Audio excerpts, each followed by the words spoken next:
can see in the visuals that the army chief has just arrived at the residence of General Bipin Rawat. This after the defense minister came in about a short while ago.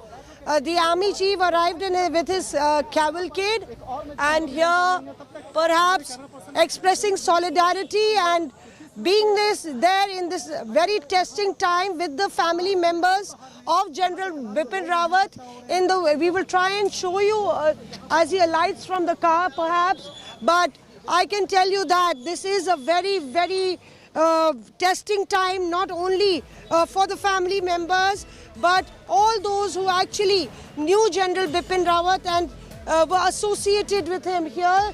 The army chief just going in. So as I said, a steady stream of visitors, officials of the Navy, Air Force, Army, everybody coming in to express their solidarity in this hour, a very testing time. And the army chief has just come in. The parliament is not far away, and perhaps we will see more visitors trickling in as the hours go by. But I can tell you that everybody would have a word or two to say as far as, you know, the incident is concerned, which has really been a shocking incident that has put the country in a shocking situation, because the more confirmation we get from there, there is going to be an outpouring of support for the family members. But as I said, that we will have to wait for a clearer picture. The government also wanting to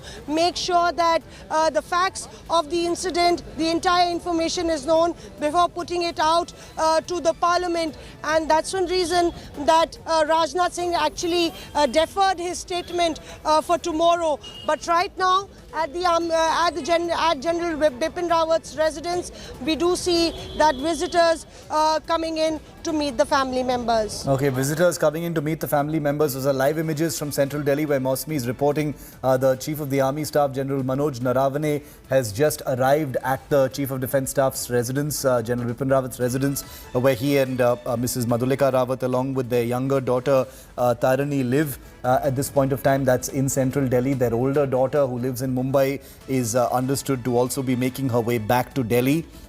This is terrible news coming in from Coonoor.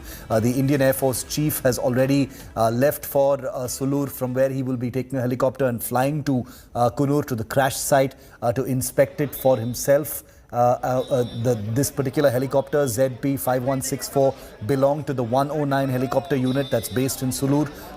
There was nothing wrong with the helicopter. Lots of propaganda from the Pakistanis at this point of time, so all of that can safely be ignored. And what I can tell you is that the Indian Army Chief has just briefed the Defence Minister Rajnath Singh as well, and right from South Block he has headed straight to the Chief of Defence.